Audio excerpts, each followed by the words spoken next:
महाराष्ट्र विधानसभा चुनाव में कांग्रेस अध्यक्ष मल्लिकार्जुन खड़गे निशाने पर हैं बीजेपी के, खासतौर पर यूपी के मुख्यमंत्री योगी आदित्यनाथ के। और मामला खड़गे के परिवार के साथ एक नृशंस घटना से जुड़ा हुआ है। बचपन में मल्लिकार्जुन खड़गे के की मां और परिवार के अन्य लोगों की हत्या की गई थी हैदराबाद के तत्कालीन निजाम की सेना के द्वारा, रजाकार जिन्हें कहते हैं। और वो मामला उठ रहा है विधानसभा चुनाव में।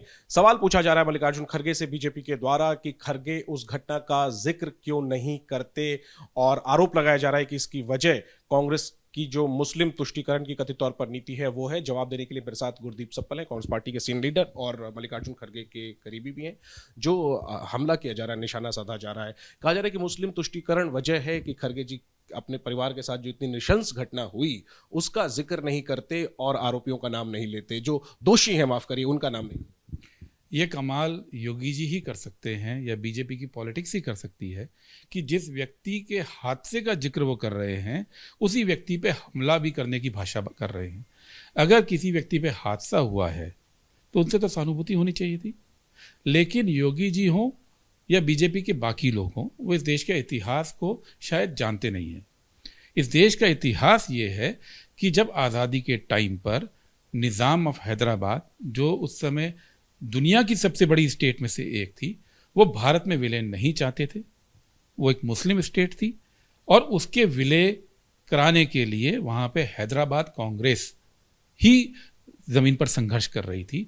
हैदराबाद कांग्रेस के लोग ही कुर्बानी दे रहे थे। और जब दंगे हुए, और दंगे क्यों हुए थे? क्योंकि हैदराबाद को वो इंडिपेंडेंट रखना चाहते थे या पाकिस्तान में मिलाना चाहते थे। इस बात को लेकर दंगे हुए थे। और इस दंगों में, इन दंगों के अंदर खड़गे जी के परिवार की बड़ी हानि हुई। उनकी माताजी, उनके भाई बहन सभी दंगों की भेंट चढ़ गए। उस कत्लेआम में सभी मारे गए। ये बात इस देश को खड़गे जी ने खुद बताई, अलग अलग टीवी इंटरव्यू में बताई। ये बात देश को और योगी जी को भी तभी पता चली जब खड़गे जी ने इस देश को बताया कि उनके परिवार के साथ उस वक्त क्या जुल्म हुआ था। लेकिन खड़गे जी योगी जी से अलग हैं। योगी जी ये चाहते हैं कि हर नफरत के बदले नफरत फैलाई जाए। योगी जी ये चाहते हैं कि इस देश के अंदर सांप्रदायिकता के जवाब में काउंटर सांप्रदायिकता खड़ी की जाए। लेकिन खड़गे जी ये चाहते हैं, और ये उनकी पूरी पॉलिटिक्स बचपन से ये रही है, कि जो उन्होंने झेला, जो उनके परिवार को झेलना पड़ा, वो इस देश के किसी परिवार को ना झेलना पड़े, चाहे वो हिंदू परिवार हो, चाहे वो मुस्लिम परिवार हो। खड़गे जी इस देश के नागरिकों को हिंदू और मुस्लिम में बदल कर नहीं देखते हैं, जो योगी जी करते हैं। योगी जी के लिए इस देश का एक वर्ग अपना है, दूसरा वर्ग दूसरा है। भारतीय जनता पार्टी और कांग्रेस पार्टी की पूरी विचारधारा में यही फर्क है।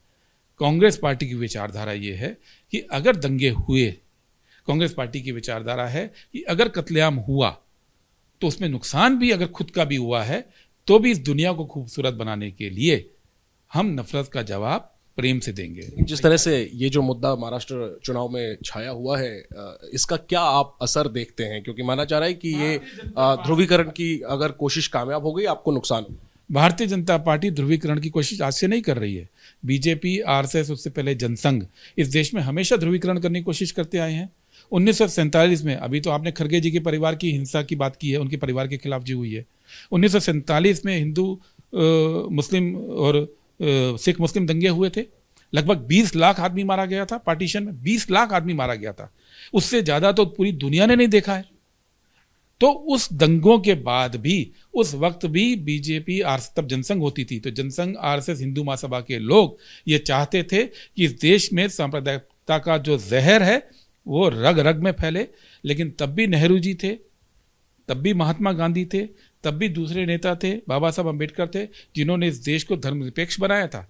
जिन दंगों में लाखों लोग मारे गए हों, हिंदू भी थे, सिख भी थे, मुस्लिम भी थे, उसके बावजूद इस देश की जनता ने धर्मनिरपेक्षता को एक्सेप्ट किया था और ये देश धर्मनिरपेक्ष बना था।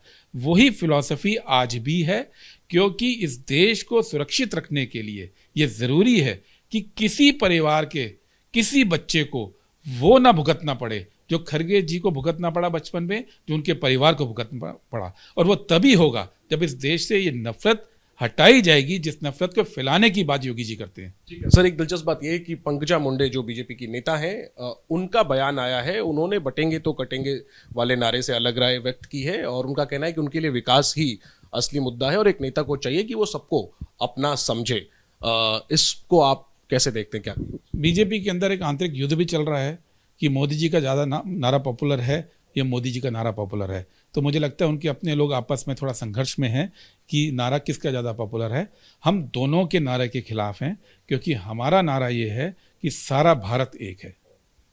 सर, इस बीच महाराष्ट्र में वोट जिहाद का आरोप लगाया जा रहा है बीजेपी के द्वारा। कहा जा रहा है कि 100 करोड़ से ज़्यादा की फंडिंग इसमें हुई है और आज सुबह ईडी ने इस मामले में महाराष्ट्र और गुजरात में अलग अलग ठिकानों पर कार्रवाई की है, छापे चल रहे हैं। इस पर आपकी क्या प्रतिक्रिया है? कांग्रेस कैसे देखती है इस वोट जिहाद के नारे को?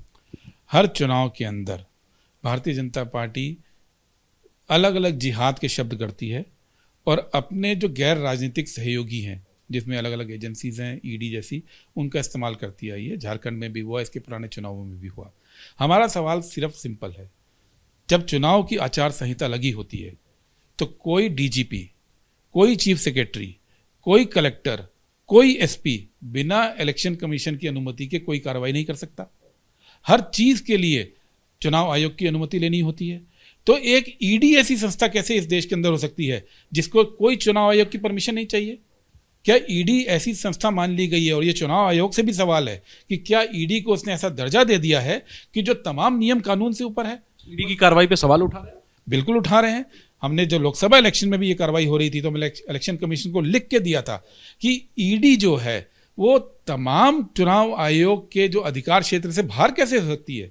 इस देश के अंदर हर अफसर, हर संस्था चुनाव में चुनाव आयोग के अधीन काम करती है। तो ईडी को कैसे ये विशेष पावर दे दी गई है कि वो अलग काम करे और लगभग हमेशा काम वही करे जो बीजेपी की राजनीति को सूट करता है। सर, प्रयागराज में छात्रों का प्रदर्शन चल रहा है, वो चौथे दिन लगातार जारी है, इस पर आप क्या? बीजेपी तमाम उन लोगों के खिलाफ रहती है जो लोग अपने अधिकार के लिए लड़ते हैं, चाहे वो छात्र हों, चाहे इसके पहले महिलाएं रही हों, चाहे वो किसान रहे हों, चाहे वो पत्रकार रहे हों, चाहे वो दलित ग्रुप रहे हों, चाहे वो आदिवासी ग्रुप रहे हों। हर व्यक्ति जो अपने अधिकार के लिए लड़ता है, बीजेपी उसको अपना दुश्मन मानती है, अपनी सरकार का दुश्मन मानती है। वो ये मानते ही नहीं है कि ये लोकतंत्र है और इस लोकतंत्र में अपने हक के लिए आवाज़ उठाना जायज़ है।